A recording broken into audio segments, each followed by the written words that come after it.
Hello student, তোমরা যারা ক্যালকাটা ইউনিভার্সিটির আন্ডারে থার্ড সেমিস্টারের ছাত্রছাত্রী আছো এবং তোমাদের ইতিহাস সাবজেক্টটা পাস কোর্সে আছে, তোমাদের জন্য আজকের ক্লাসটা খুবই গুরুত্বপূর্ণ। আজকের ক্লাসে তোমাদের 2021 সালের প্রশ্নপত্রের এসএকিউর সমাধান নিয়ে আলোচনা করব। এছাড়া আরও কিছু গুরুত্বপূর্ণ এসএকিউ প্রশ্ন উত্তর নিয়ে আলোচনা করব। চলো তোমরা তাহলে আজকের ক্লাসটা সম্পূর্ণ দেখে নাও। দেখো, 21 সালের প্রশ্নপত্রের সমাধান আগে আলোচনা করছি। 1 নম্বর প্রশ্ন, কুতুব মিনারের নির্মাণ কাজ কে শুরু করেন? কুতুবউদ্দিন আইবক নির্মাণ কাজ শুরু করেন।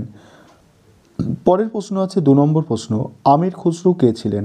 আমির খুসরু ছিলেন একজন সুফি কবি এবং গায়ক। তিনি ছিলেন নিজামুদ্দিন আউলিয়ার আধ্যাত্মিক শিষ্য। পরের প্রশ্ন, নব্য মুসলমান কারা? খলজি সম্রাট জালাল উদ্দিনের সময় কিছু বন্দি মঙ্গল ধর্মান্তরিত হয়ে মুসলমানে পরিণত হয়।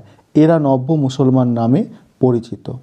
পরের প্রশ্ন, কোন দিল্লির সুলতান সর্বপ্রথম দাক্ষিণাত্য অভিযান করেন? দিল্লির সুলতান আলাউদ্দিন খলজি সর্বপ্রথম দাক্ষিণাত্য অভিযান করেন। পরের প্রশ্ন আছে, সুফি আন্দোলনের একজন সাধকের নাম। সুফি আন্দোলনের একজন সাধক হলেন নিজামুদ্দিন আউলিয়া। নেক্সট প্রশ্ন দেখো, রাজা গণেশ কে ছিলেন? রাজা গণেশ ছিলেন বাংলার একজন হিন্দু শাসক। তিনি বাংলার ইলিয়াস শাহী রাজবংশের ক্ষমতাচ্যুত করে ক্ষমতায় এসে সমগ্র বাংলা জুড়ে স্বাধীন হিন্দু সাম্রাজ্য স্থাপন করেন। পরের প্রশ্ন, মধ্যযুগে বাংলার কোন কবি গুণরাজ খান উপাধি গ্রহণ করেন? মধ্যযুগে বাংলার কবি মালাধর বসু গুণরাজ খাঁ উপাধি লাভ করেন। তারপরের প্রশ্ন আছে, দক্ষিণ ভারতে বাহমিনী রাজ্যের প্রতিষ্ঠাতা কে? তুর্কি বংশোদ্ভূত সেনাপতি আলাউদ্দিন বাহমান শাহ দক্ষিণ ভারতে বাহমিনী রাজ্য প্রতিষ্ঠা করেন। খানুয়ার যুদ্ধ কবে হয়? 1527 খ্রিস্টাব্দে খানুয়ার যুদ্ধ হয়। পরের প্রশ্ন, হলদিঘাটের যুদ্ধ। হলদিঘাটের যুদ্ধ কবে সংগঠিত হয়?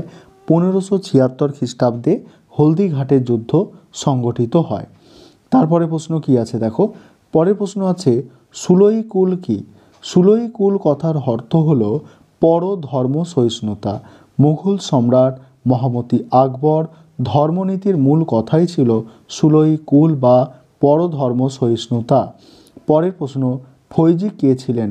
ফৈজি ছিলেন মধ্যযুগে ভারতের একজন কবি ও পণ্ডিত। তিনি ছিলেন আকবরের সভাসদ আবুল ফজলের বড় ভাই।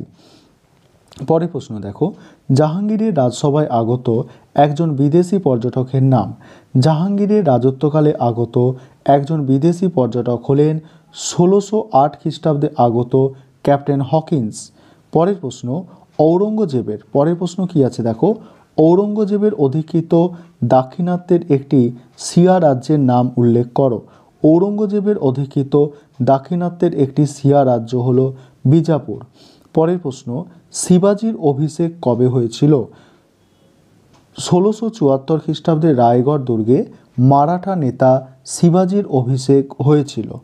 এবারে দেখো, তোমাদের 2023-24 সালে তোমরা যারা পরীক্ষা দিতে চলেছো, তোমাদের কিছু গুরুত্বপূর্ণ সালের প্রশ্ন ছাড়াও কিছু গুরুত্বপূর্ণ এসএকিউ প্রশ্ন উত্তর নিয়ে আলোচনা করছি। এগুলো দেখো। প্রথম প্রশ্ন কি আছে দেখো, পঞ্চদশ শতকে বিজয়নগর সাম্রাজ্যের ভ্রমণকারী দুজন পর্যটকের নাম। দুজন পর্যটক কারা? দেখো, বিজয়নগর রাজ্যে বহু বিদেশি পর্যটক এসেছিল। এদের মধ্যে দ্বিতীয় দেবরায়ের রাজত্বকালে এসেছিল ইতালীয় পর্যটক নিকোলো কন্তি এবং সমরখন্দের দূত আব্দুস রেজ্জাক। কৃষ্ণদেবের রাজত্বকালে এসেছিল পর্তুগিজ পর্যটক পায়েজ। পরের প্রশ্ন, কবে কাদের মধ্যে তালিকটের যুদ্ধ হয়েছিল? 1556 খ্রিস্টাব্দে বিজয়নগর রাজ্যের সাথে 4টি সুলতানি রাজ্য বিজাপুর, গোলকোন্ডা, বিদার এবং আহমদনগরের শক্তি জোটে তালিকট যুদ্ধ হয়। এই যুদ্ধে বিজয়নগরের রাজা রাম রায় পরাজিত ও নিহত হয় এবং বিজয়নগর রাজ্য ধ্বংসপ্রাপ্ত হয়। পরের প্রশ্ন হচ্ছে, দোহা কি? এগুলি কোন ভাষায় রচনা? কে রচনা করেন? দেখো, দোহা হলো আকবরের লিখিত ধর্মবোধ বিশেষ। দেখো, রামানন্দের শিষ্য ভক্তি সাধক কবির হিন্দি ভাষায় এগুলি রচনা করেন। তারপরে সিলসিলাও বলতে কি বোঝো, এটি কোন ধর্ম আন্দোলনের সাথে যুক্ত, দুটি সিলসিলার নাম লেখো। সুফি সাধকরা, দেখো পরে প্রশ্ন কি বলা হচ্ছে, সুফি সাধকরা কতগুলি সম্প্রদায়ে বিভক্ত ছিল, এই বিভিন্ন সম্প্রদায়কেই বলা হতো সিলসিলাও। এটি সুফি ধর্মান্দোলনের সঙ্গে যুক্ত দুটি সিলসিলা হলো সুরাবর্তী সম্প্রদায় আর হচ্ছে চিস্তি সম্প্রদায়। পরের প্রশ্ন, সুলতানি যুগের, পরের প্রশ্ন কি আছে দেখো, সুলতানি যুগে গড়ে ওঠা দুটি বাণিজ্য কেন্দ্রের নাম। সুলতানি যুগে গড়ে ওঠা দুটি বাণিজ্য কেন্দ্র দক্ষিণ ভারতের কালিকট বন্দর, কোচিন বন্দর, এইগুলো হচ্ছে দুটো নাম বলতে বলা হয়েছে, এখানে আরও বেশি আছে, তোমরা দেখে নিতে পারো। তারপরে প্রশ্ন, রাজা গণেশ কে ছিলেন? দেখো রাজা গণেশ কে ছিলেন, তিনি কাকে অপসারিত করে সিংহাসনে বসেন? কি বলা হচ্ছে দেখো, রাজা গণেশ ছিলেন সুলতানি আমলে বাংলার একমাত্র হিন্দু রাজা। তিনি ইলিয়াস শাহী বংশের সুলতান আলাউদ্দিন ফিরোজ শাহকে সিংহাসনচ্যুত করে 1415 খ্রিস্টাব্দে বাংলার সিংহাসনে বসেন। পরের প্রশ্ন আছে, আলাউদ্দিন খলজির বাজার দর নিয়ন্ত্রণের নীতির মূল উদ্দেশ্য কী ছিল?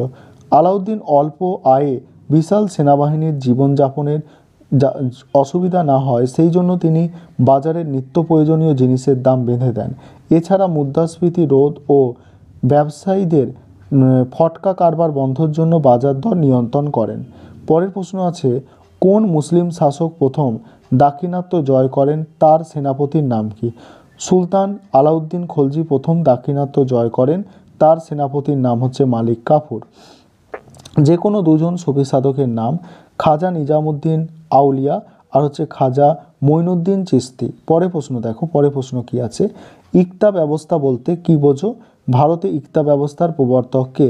সুলতানি আমলে সৈন্য ও উচ্চপদস্থ কর্মচারীদের নগদ বেতনের পরিবর্তে জমি দেওয়া হতো, যার রাজস্ব থেকে তারা প্রাপ্য অর্থ গ্রহণ করত এবং অবশিষ্ট সুলতানকে দিত, একে বলা হতো ইকতা ব্যবস্থা। এটা ইকতা হবে, ইকতা ব্যবস্থা।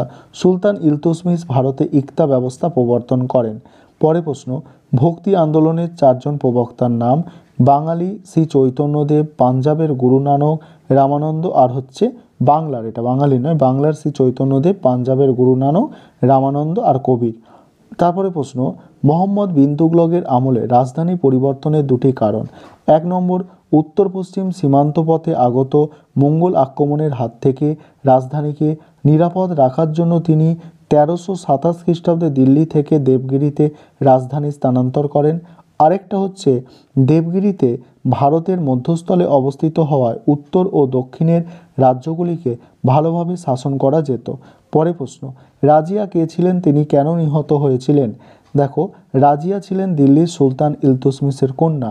ইলতুৎমিশের পর তিনি 1236 খ্রিস্টাব্দে দিল্লির সিংহাসনে বসেন। সেই যুগে স্ত্রীলোকের হুকুম মেনে চলার মানসিকতা অভিজাত শ্রেণীর ছিল না, এই জন্য অভিজাতদের ষড়যন্ত্রের ফলে আপন ভ্রাতা মুইজুদ্দিন বাহরাম শাহের হাতে 1240 খ্রিস্টাব্দে তিনি নিহত হন। পরের প্রশ্ন আছে দেখো, পরের প্রশ্ন কি, দিল্লির প্রথম তুর্কি সুলতানকে, তিনি কবে সিংহাসনে বসেন?